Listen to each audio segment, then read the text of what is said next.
Hey guys, and welcome to On the Bench. This is a Texas Flycaster supplemental where we learn and teach and talk about tying flies. This fly today will be a Clouser minnow, but with a big twist. We're putting a rattle inside, so check it out. Hey guys, welcome to the Texas Flycaster YouTube channel. My name is Shannon, and I do fly tying videos every so often when there's basically nothing else that I can possibly do in the world except do a fly tying video. Not a huge fan for myself anyway. I watch other people's fly tying videos sometimes, but if you're like me, once you find a fly that works for you, you don't vary it up a whole lot. So you'll have a fly that's on your leader that that works for you. Most often it's the same thing you had last time. We have what we call desert island flies. Two of them for me right off the top of my head are a Clouser minnow and a woolly booger. So those two, strand me on a desert island with those two and I will survive if there's fish around the island. So that said, we know that we can make variations of the flies we like so much, and there's always a possibility that you can take a fly that's really good and make it even better. And that's kind of what I'm trying to do with the rattles on the Clouser minnow. Clousers, it's one of the all-time, in the history of time, greatest flies that ever been created. Now this fly, that being said, you might be able to make it even better, and so that's what I'm trying to do. Is I'm taking my favorite fly, which is a black on black. In this video I'll show you some other colors that I'm tying, the saltwater colors with gold, mylar, and things like that. But how to integrate a rattle into a Clouser, and it sounds pretty simple, but I'm surprised that a lot of guys that are just starting out, they might not know how to make it fit in there, be secure, covered up, and still function as a rattle. Because if you tie a rattle in and it doesn't rattle, what good does that do you? And so you want glass rattles, that's for sure. I'll go through all that in the video. I'll just do an overdub on it and tell you all about the ingredients and where they come from, stuff like that. But what I'm trying to say is that you can take almost any pattern. Like, let me just cut away and show you this. This is a saltwater pattern, just a bait fish pattern, and I tied a rattle into it. And last time I was on the coast, I was prospecting, looking for speckled trout, and sure enough, this fly scored over and over and over until speckled trout have teeth, and it just obliterated the fly. So I firmly believe that especially in salt water, and especially for speckled trout, if you got rattles in your flies, you're going to do a lot better. Because rattles are commonplace in conventional fishing lures. The rattles I bought to use in this video are for putting inside worms to make them rattle. So that's no secret there that they're using rattles and worms, which is kind of weird, but anyway, I guess it works in freshwater that way. But for saltwater, almost everything that's made has a rattle in it now, from corks, rattling corks, to all this other stuff. And that being said, I think the frequency of the rattles on these glass rattles is different from what they're used to hearing. And that means that maybe, I'm just thinking, maybe that is why they do so well on the coast. So I tied off. When I got back, I began tying those like crazy, so I'll be ready for next time. Different colors and that, and then now I'm tying saltwater Clousers with the glass rattles in it, and through this video you'll see how to integrate glass rattles into your Clousers, and then from there you'll be able to figure out how you can integrate those into other fly patterns that you use. I don't think there's any limit really to what you can do with a rattle. They're just kind of awkward and hard to tie in, and of course if you're fishing on the riprap, your back cast can always break a rattle on the rocks. If your back cast drops too far, bang, you broke it. So there's always that possibility. I'm always looking for eyes, rattle eyes, and that is a little bit harder to find. If you guys know where any are, let me know and put it down in the discussion part of this. There'll be a lot more information down in discussion, I'm sure, because I get a lot of questions on these fly tying videos. They're super popular. Don't ask me why. I guess people like to tie flies more than they like to fish, or at least some of them do. About 40,000. It's crazy.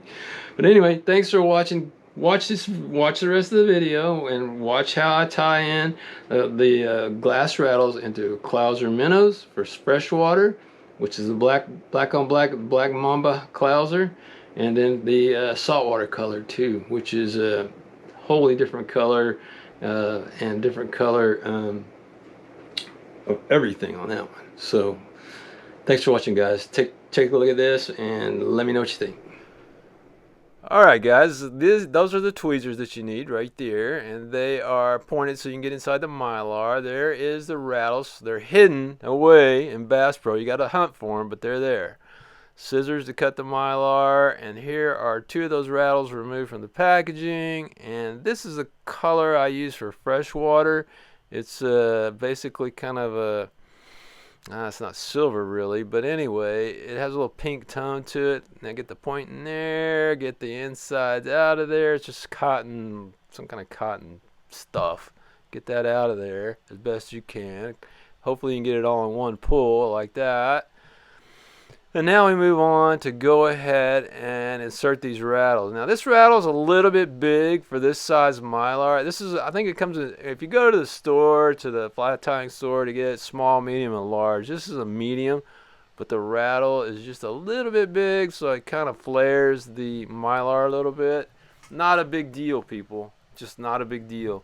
You'll notice that the rattles have a point on one end. They do that so that they can stick those inside of worms. That's why they had the point on them like that. Alright, got 2 together. Now what we're going to do is take our UV glue on this, because it's so porous, especially compared to the gold. You'll see later on the gold seems really tightly woven and it doesn't seem to penetrate as well. Penetrates really well on this. So what you do is you just coat the whole thing. Make sure you get it well coated. Coat them both. And then you can hit them both with the UV light at the same time. So here we go, getting it coated. Got a good hold on it. It's getting all over my fingers so that when I hit it with the light, it'll burn my fingers. What can I say? I'm not good at this. I'm just okay. I'm not great. Anyway, moving on. Alright, we're lighting it up. There we go. There we go. Here we go. Here we go. Now, they're both pretty well hardened. If you don't get it hard, people, this stuff will just kind of like turn into kind of like the melting ice and just fall off, and your rattle will come out. So you make sure you hit it with enough light to harden it. Hard. And this is the hard stuff. Thin, hard. Cut it in the middle. Now you got 2 rattles for 2 flies. Just that simple. If you want to cut them one at a time, you can, but I do it in 2s just because they're easier to hold. And you'd think I never ever tied a fly before, looking at the way I'm so uncoordinated. But anyway, on go the eyes. This is the black mamba, and so typical deal. These are a little bit heavy. I think they're 5.5 eyes, and I buy ties from Allen Fly Fishing Company. They're still a pretty good deal comparatively. When you line this guy up and get ready to tie it in, make sure that the rattle is parallel to the shank of the hook. Don't tie it up on it or down below on the curve. Right parallel. And what that does is gives you good sound when you twitch that fly, or when you retrieve that fly, when you're doing your retrieves, that rattle will transfer, that sound will transfer directly. So you really, I don't think it's critical, but it also helps with the fly for the rest of the materials to lay down if you go ahead and if you go ahead and get it parallel. You'll see it in a second. There it is. Now you can see, look how parallel that is. Pretty good job, I'm not perfect, but whatever. So now, got it, UV glue it, man. I can't say enough about how heavily to glue this stuff. And after it's glued, you always want to let your stuff continue to harden in the sun if you can. I've got a place on my dashboard, and that's where I do it. All right, now we're going to look at the gold. Here's the gold version, and of course the gold is for tying, in my opinion, of course, for tying for salt water. Most of everything I do in salt is with gold, what I call gold highlights. So that means whether it's the flash, whether it's the eyes, everything switches over, and that's the way I like to do it. Also, this is a bigger mylar. This is considered a large right here. Very tight. The gold is very tightly wound, and so it doesn't accept the UV glue on the outside to penetrate, but it sure fits that bigger rattle perfectly. So you slide them in. You can even squeeze the end and the tubing holds together, and then you squeeze them in.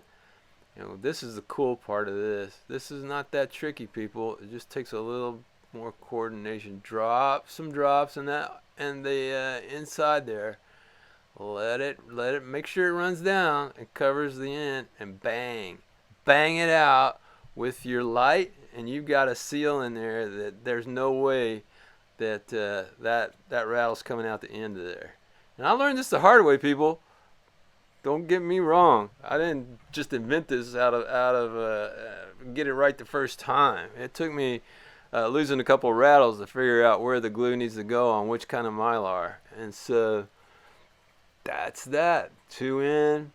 There you go. Now you can see down in the tube, and you can see that little ponding action of UV glue.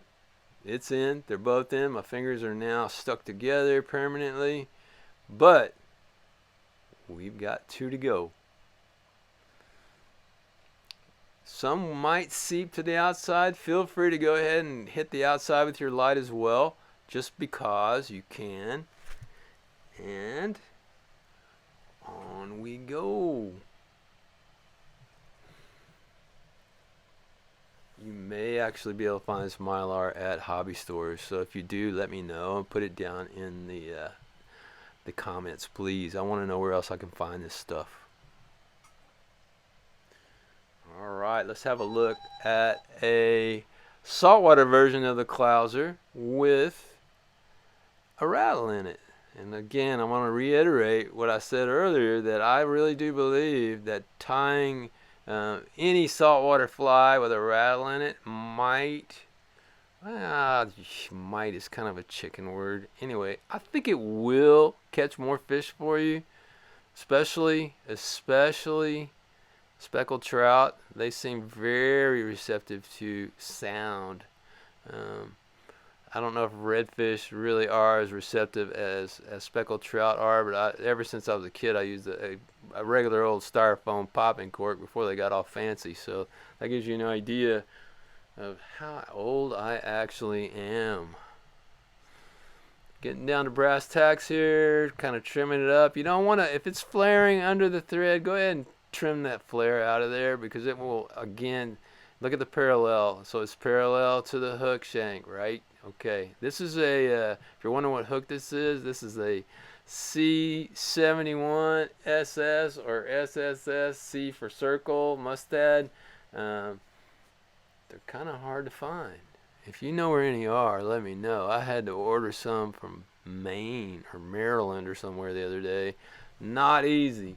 So C71 SS, stainless steel, good stuff.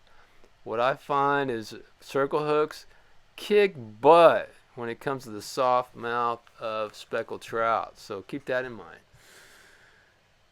Here we go, tying in the regular stuff, the regular suspects here. You know, I've always had my heart set on the quality and productivity of a chartreuse with pink over the top. Clouser, that comes from the days when we used to have plentiful flounder on the coast, which we don't have anymore, really. And those 2 colors were the ones I would find the most of these crazy little I don't know what they were, worms or whatever they use in conventional fishing, littered on the coast. So before that, though, I really found and determined that chartreuse and pink is a pretty, it's almost as good as the black mamba, but sometimes you got to go natural when the water's super clear. And this is not natural. So we tied in the gold, kind of clearing the eye there. Every once in a while I get over the eye, and you want to clear your eyes, because once you coat this at the very end with your UV glue, it can just trickle down onto the anything that's over that eye, and it just makes it impenetrable almost. And you can't see it if you're like me. You can barely see it. And then when you get ready to tie it on in the midst of a battle, it won't go through, your leader won't go through the eye. So keep that in mind. Build up your head really well. One thing you want to do, and I don't think I show this here, is you want to go ahead and coat that head heavily to the point where the eyes do not really stick out. It becomes kind of a triangular shape there, and that will shed more grass off of the fly. Of course, this is a heavy clouser, so it's meant for 3 to 5 feet of water technically. If you're fast enough and you're good enough, you can do it in shallower water. Okay, guys, that's it for the fly tying. I hope you get it. Hope you enjoy it. There it is, rattle clousers. It's kind of like I said, if you need to enhance your flies for either for the fish that are there, or you're trying to prospect. I use rattles a lot and rattling flies when I'm prospecting. And I'll be darned, they really work better than a typical fly. If you put a black on black mamba up against a black on black mamba with a rattle in it, I'll take the rattle every time. I guess it's just that's what I have the confidence in. Like I know that if you got confidence in it, you're going to throw it. And if you throw it more, you're going to catch more. It's kind of like a self-fulfilling prophecy when it comes to flies and what you have confidence in. But try the rattle trick in different colors of your flies that you don't normally throw, and see, scientifically test it and see if they make a difference.